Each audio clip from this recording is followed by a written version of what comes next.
Hello friends, आज मैं आपके लिए लेकर आई हूँ मोट की दाल की कचौड़ी। आपने उड़द की दाल की कचौड़ी खाई होगी, मूंग की दाल की कचौड़ी खाई होगी, पर शायद आपने मोट की दाल की कचौड़ी नहीं बनाई होगी, जो बीकानेर की फेमस रेसिपी है और ये बहुत ही स्वादिष्ट लगती है। इसे बनाना बहुत आसान है, तो आज मैं आपके लिए बहुत सिंपल तरीके से लेकर आई हूँ मोट की दाल की कचौड़ी। तो नमस्कार, मैं प्रतिभा आप सबका स्वागत करती हूँ हंगर्स कॉर्नर में। आप भी अगर इस रेसिपी को बनाना चाहते हैं तो चलिए मेरे साथ शुरू कीजिए।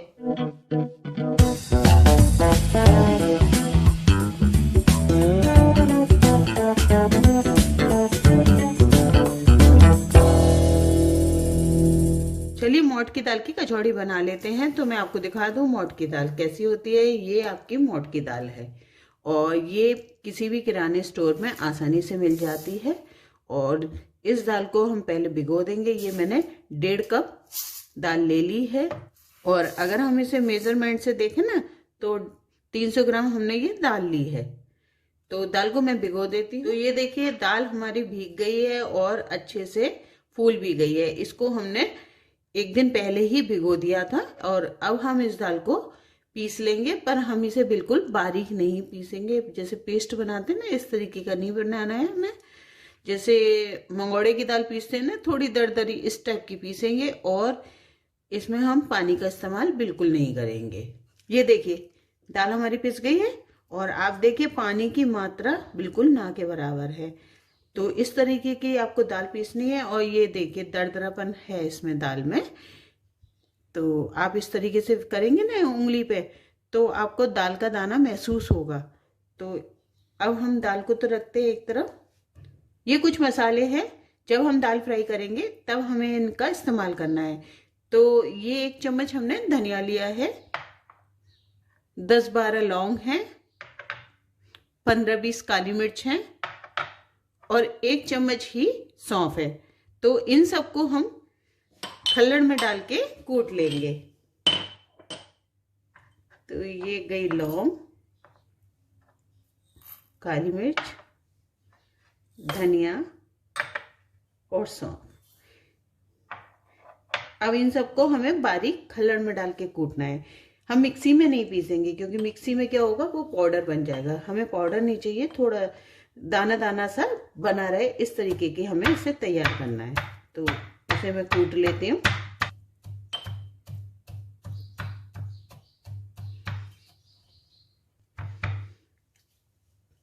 तो ये लीजिए, ये कूट के तैयार हो गया है।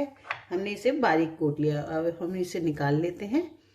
तो ये देखिए, ये इस तरीके का हमें तैयार करना है। तो जब ये मसाले आप कूट के डालते हैं ना, जैसे खल्लड़ में कूट लेते हैं, और तब देखिएगा आपकी कचौड़ी कितनी स्वादिष्ट बनती है। तो चलिए अब हम दाल को फ्राई भी कर लेते हैं।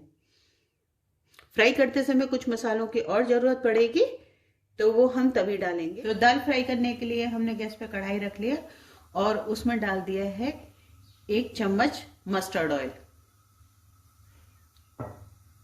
तेल गरम हो गया है और तेल में सबसे पहले जाएगी हींग। तो हींग हमने 1/4 चम्मच ले ली थी और बाकी हमने जो मसाले कूट के रखे थे वो डाल देंगे। और मसाले डालने के बाद दाल को डाल देंगे।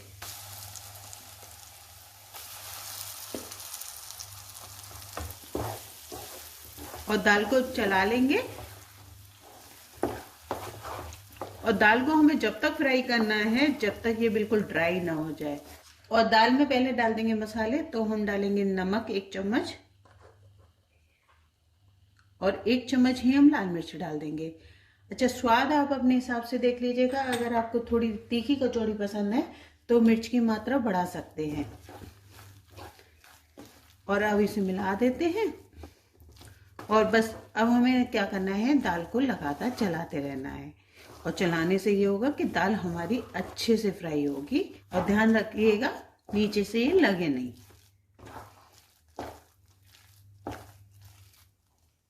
और धीमी आंच पे ही हमें इसे फ्राई करना है। तो ये देखिए चलाते चलाते दाल हमारी कितनी ड्राई हो गई है। और बस अब हम इसमें क्या करेंगे, 1 चम्मच कसूरी मेथी और डाल देंगे। उससे खुशबू और स्वाद दोनों बढ़ जाएगा।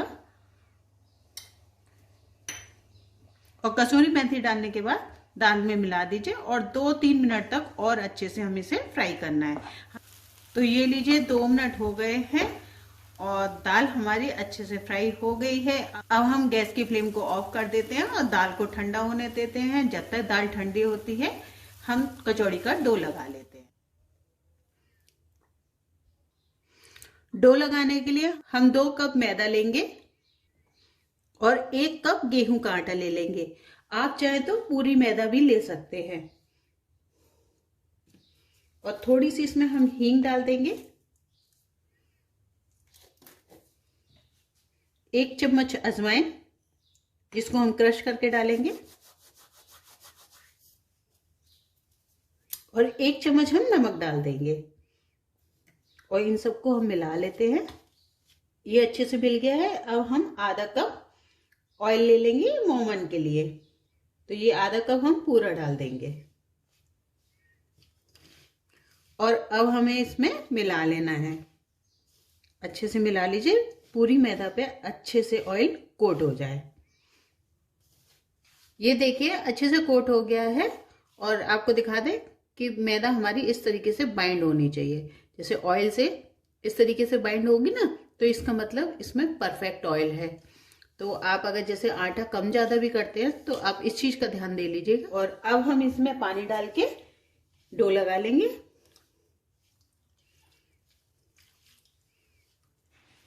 तो पानी हमें बिल्कुल रूम टेम्परेचर वाला लेना है और डो हम जो लगाएंगे बिल्कुल जैसे रोटी का डो लगाते हैं ना, इस तरीके का हमें डो लगाना है।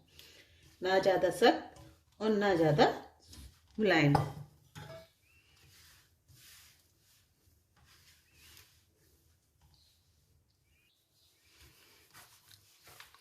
तो ये लीजिए डो हमारा लग गया है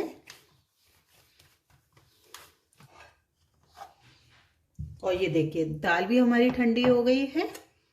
तो दाल भी आप देखिए ये बिल्कुल इस तरीके की तैयार हो गई है। अब हम कचौड़ी बना लेते हैं। तो अब हम क्या करेंगे, एक लोई तोड़ेंगे और इसको घुमा लेंगे इस तरीके से। ये देखिए लोई का साइज ये होना चाहिए, एक जैसे पूड़ी की लोई होती है ना, इस तरीके का। और इसे हम थोड़ा सा बेल लेंगे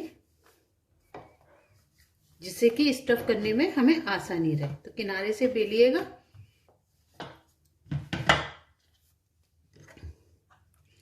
और इसमें हम दाल डालेंगे।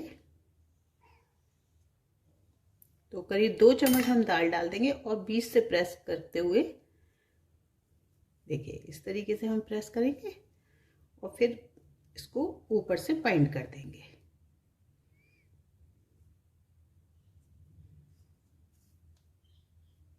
तो ये हो गई हमारी कचौड़ी तैयार। अब आप चाहें तो इसे बेल लीजिए और चाहें तो इस तरीके से ही हथेली से दबा के इसको बड़ा कर लीजिए थोड़ा सा। तो मैं कचौड़ी को बेलती नहीं हूँ, हथेली की सहायता से ही कचौड़ी को थोड़ा बढ़ा लेती हूँ। तो ये देखिए हमारी कचौड़ी तैयार है। इसी तरीके से हम कचौड़ी तैयार कर लेंगे और कचौड़ियों को एक प्लेट में आप लगाते चलिए। तो ये देखिए ये हमने बना ली है। तो चलिए अब इन्हें फ्राई भी कर लेते हैं। तो गैस पे आप कढ़ाई रख दीजिए और उसमें ऑयल चढ़ा दीजिए। चलिए तेल में छोड़ देते हैं। तो तेल को हमें बहुत ज्यादा गर्म नहीं करना है। अगर आप ज्यादा गर्म कर लेंगे ना तो कचौड़ी आपकी तुरंत जलना शुरू कर देंगी। तो बस थोड़ा सा गर्म हो जाए उसी समय आप कचौड़ियों को डाल दीजिएगा। कचौड़ियों को आप धीमी आंच पे फ्राई करते हैं ना, तो कचौड़ी आपकी क्रिस्पी बनी रहती है और लंबे समय तक आपकी ये सुरक्षित रहती हैं। जैसे आप अगर 10-12 दिन के लिए भी रखना चाहें ना, तो 10-12 दिन तक आपकी कचौड़ी सुरक्षित बनी रहेगी। चलिए अब हम पलट लेते हैं। ये देखिए कचौड़ी का कलर चेंज हो गया। एक बार और पलट देते हैं। ये देखिए कितनी बढ़िया फ्राई हुई है। आप कलर देखिए कितना अच्छा आया है कचौड़ी का। और चलिए अब हम कचौड़ी को निकाल लेते हैं और इसी तरीके से सारी कचौड़ियां सेक लेते हैं।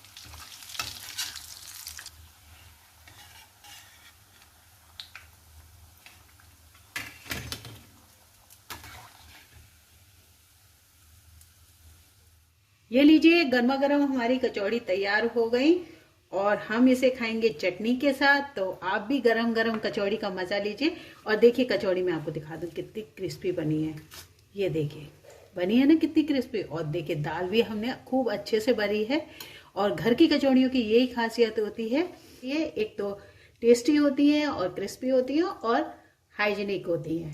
तो आप गर्मा गर्म कचौड़ियों का मजा लीजिएगा और बनाइए और परिवार में सभी को खिलाइए। चलिए हमने कचौड़ी बना ली और कचौड़ी आपने देखा कितनी क्रिस्पी बनी है। तो अब आई टिप्स की बारी। तो पहली टिप्स हमारी यही है कि आप अगर दाल को भिगोते हैं तो 2 घंटे एक्स्ट्रा भिगोइएगा। उससे क्या होगा कि दाल आपकी नरम हो जाएगी और नरम हो जाएगी तो बिना पानी के पिस जाएगी। और दूसरी टिप्स ये है कि जब आप आटा लगाएं तो आटा लगाते समय मोमन का अच्छे से ध्यान रखिएगा। अगर आपने मोमन कम लगाया तो आपकी कचौड़ियाँ क्रिस्पी नहीं बनेंगी। और तीसरी टिप्स ये है कि जब आप दाल फ्राई करें तो उसी समय आप सारे मसाले चेक कर लीजिए। अगर आपको मसाला कम लगे तो थोड़ा सा बढ़ा लीजिए। अगर मसाला कम होता है ना तो कचौड़ी टेस्टी नहीं बनती। और अगर आप चटनी बना रहे हैं तो थोड़ी सी स्पाइसी सी बनाइए तो उससे और स्वादिष्ट लगेगी आपकी मोटकी दाल की कचौड़ी।